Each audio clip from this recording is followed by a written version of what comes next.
What is up, folks? NYK31 here, Madden 19. Um, what we got here is a couple of games, couple of MUT games. One, I'm using the spread playbook, and one, I'm using my trusty run and shoot.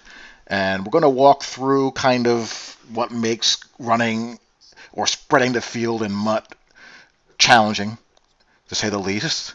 The thing with MUT is that you have a field full of supermen. You have a user control linebacker in Ryan Shazier, the MUT master, who's as fast as many of the receivers in the game. And, you know, as we go throughout the year, more and more defenders start getting Superman powers. And like you see the new Roquan Smith here, my opponent has.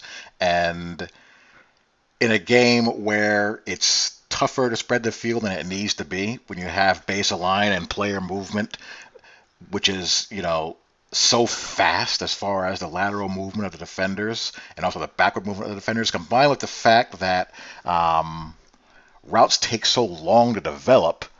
And I'm not just talking about routes that develop downfield. I'm talking about simple, quick game concepts like stick, quick slant, scat. The defenders are able to fly out faster than the receivers, and then you have some formations where those concepts aren't spaced very well.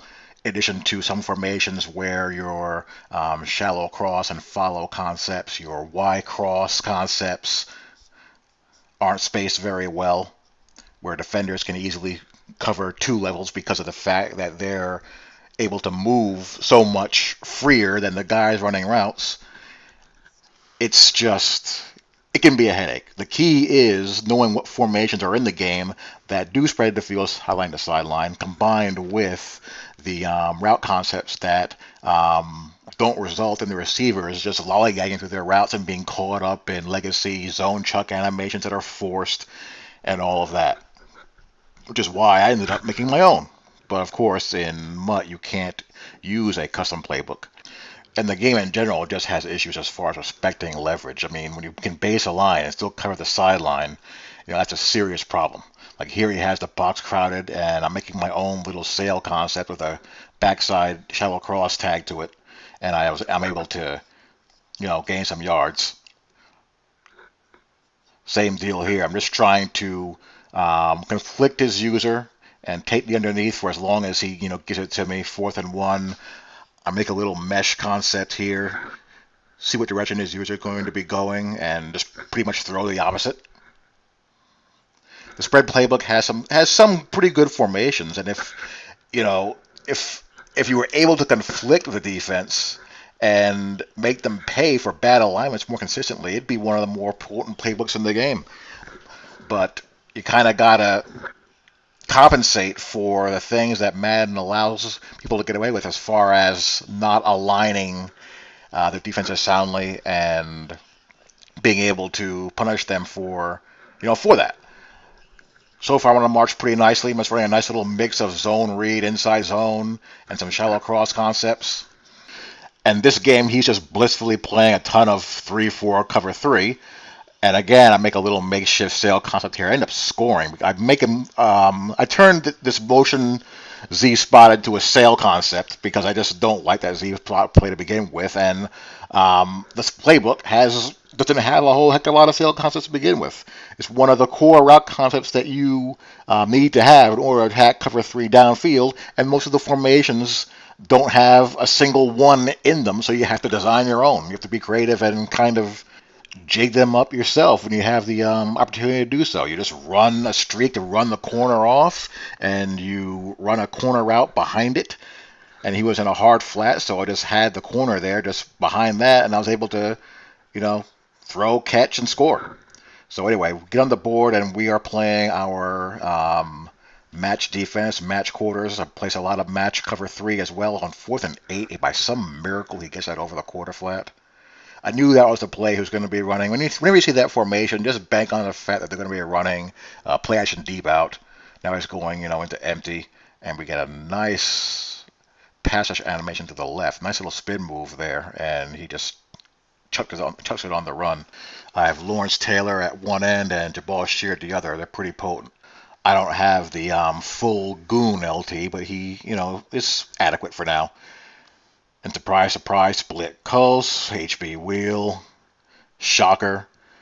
You all know the deal. Meta is as meta does. The update that came out, the latest tuner update, did something to the quarter flash. I don't know what or why, but they're not leveraging those routes nearly as well as they used to.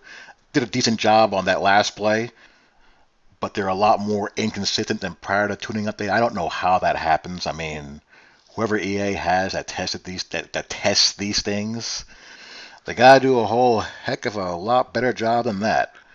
You make some updates to cover 3 and cover 6 and whatnot, and for whatever reason, it impacted what you did so well prior. The quarter flats were playing really well. Now they're back to being, iffy. So anyway, 4th and 5, I'm going to be in cover 9 here, actually. I'm going to drop a spy into the hole to account for the quick crosser. The solo side safety does an excellent job of coming over to help bracket the deeper crosser, and we get the INT there. I would have preferred to have it just tipped and deflected to the ground, but, that's the old tip drill chem coming into play, so denies me some pretty good field position. So anyway, second half, he comes out under center and then proceeds to get himself sacked here for a monstrous loss. Not unlike taking a 17-yard loss on first down. Trying to run a play action boot and try to hit a bunch of crossers which aren't open at all.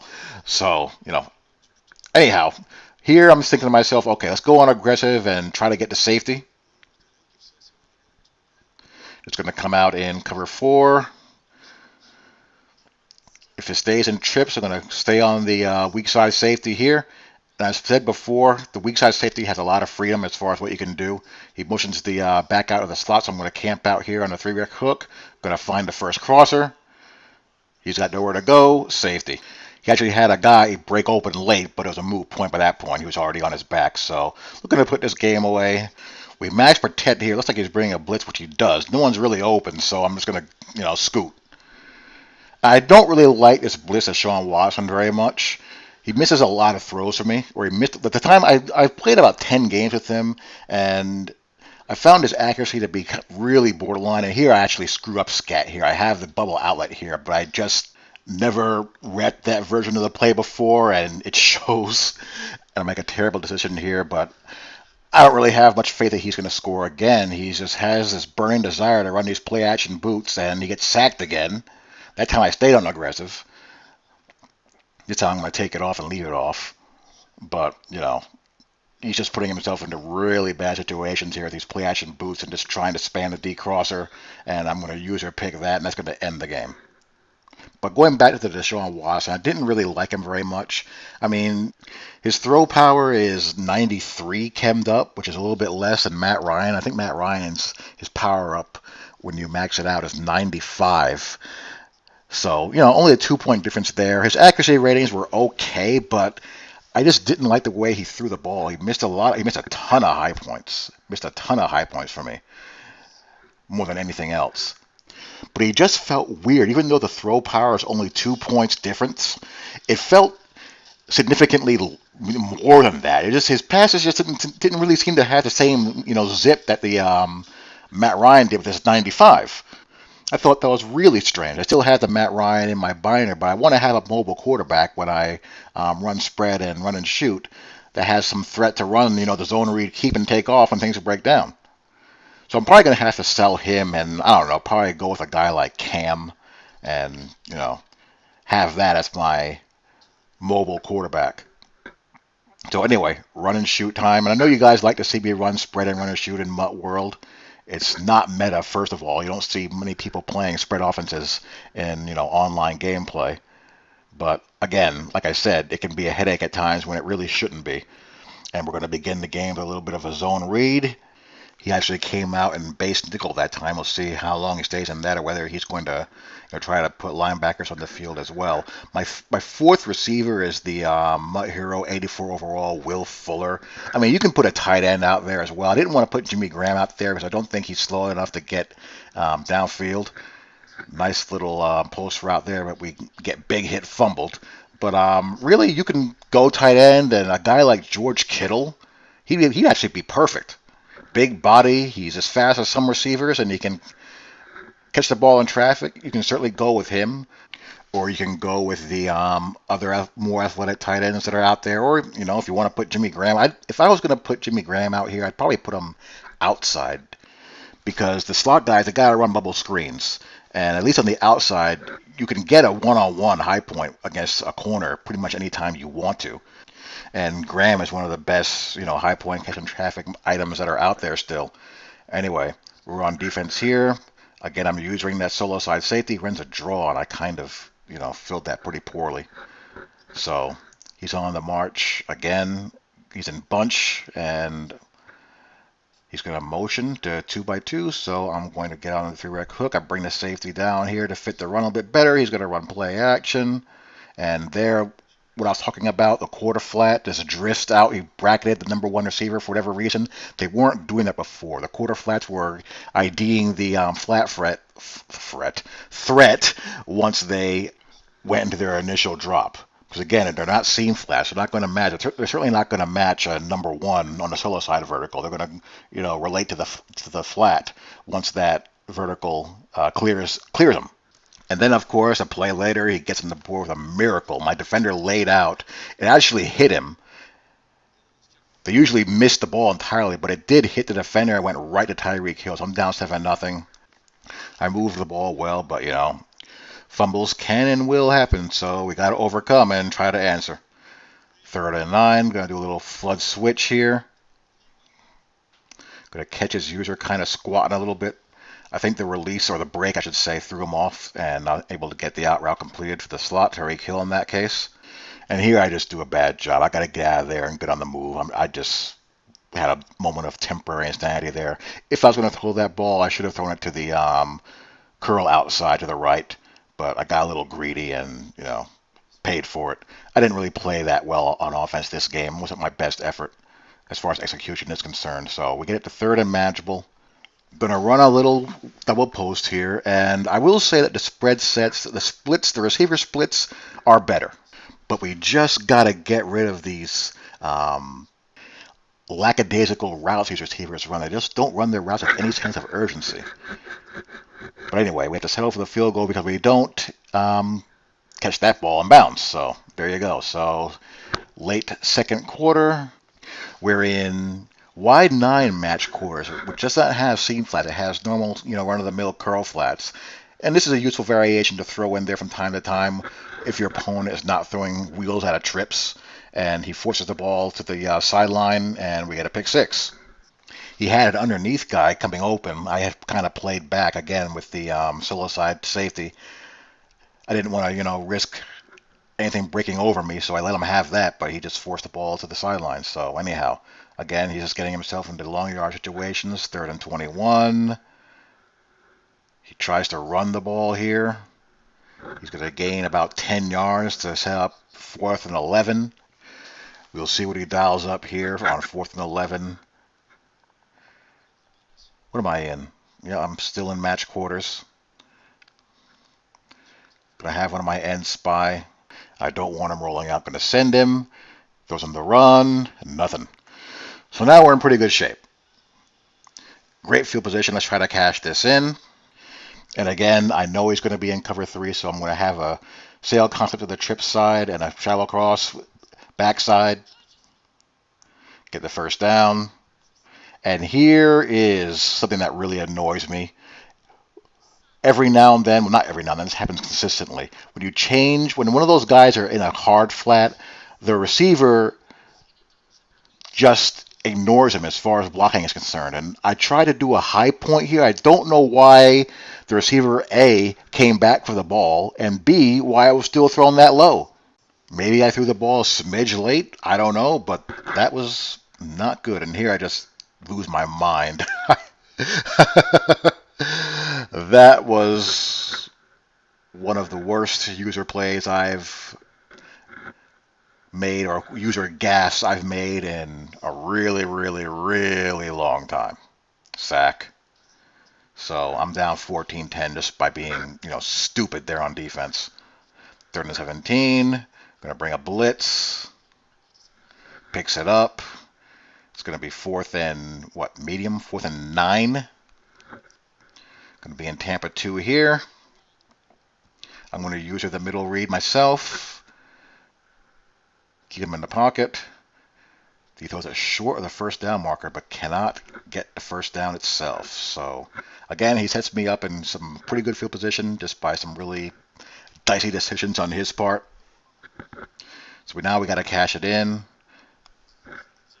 Again, he's in this cover 3 look. We're going to drop a cover 3 beater here. This hitch seam concept.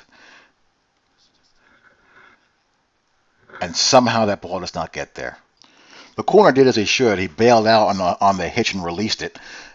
Then he was able to get from his outside alignment and just close that space so damn fast and lay out. And, that contributed to the INT. I mean, what else am I supposed to do there? But anyhow, 2 throws that I felt like I got the shaft on. So he's back on offense, and he's going to try to grind some clock. I don't know why people do this. I don't know why. Going no huddle hurts the offense more than it hurts the defense. It just gets your guys tired faster. It's basically the reverse of reality, and they do that to balance the game, I believe. So anyway, he's in 3rd and 5. I'm going to be in press quarters here. Why am I playing press quarters? Because I'm crazy like that. And again, we got a spy sitting in the hole, and he gets nothing. 4th and 11. I've been fooling around, experimenting with mixing in press out of quarters coverage and also cover 3 match. Not regularly, but here and there. You see the good press chuck animation. He gets some space and separation, but the quarter flat is sitting home for the crosser, and we get a sack again. So we're getting really good pass rush this game. And I haven't been aggressive pass rushing. What a concept. Good pass rushers doing their jobs against long developing route combinations. So we got to score here. Knocking on the door again inside the 20. Don't like what I see. Take off.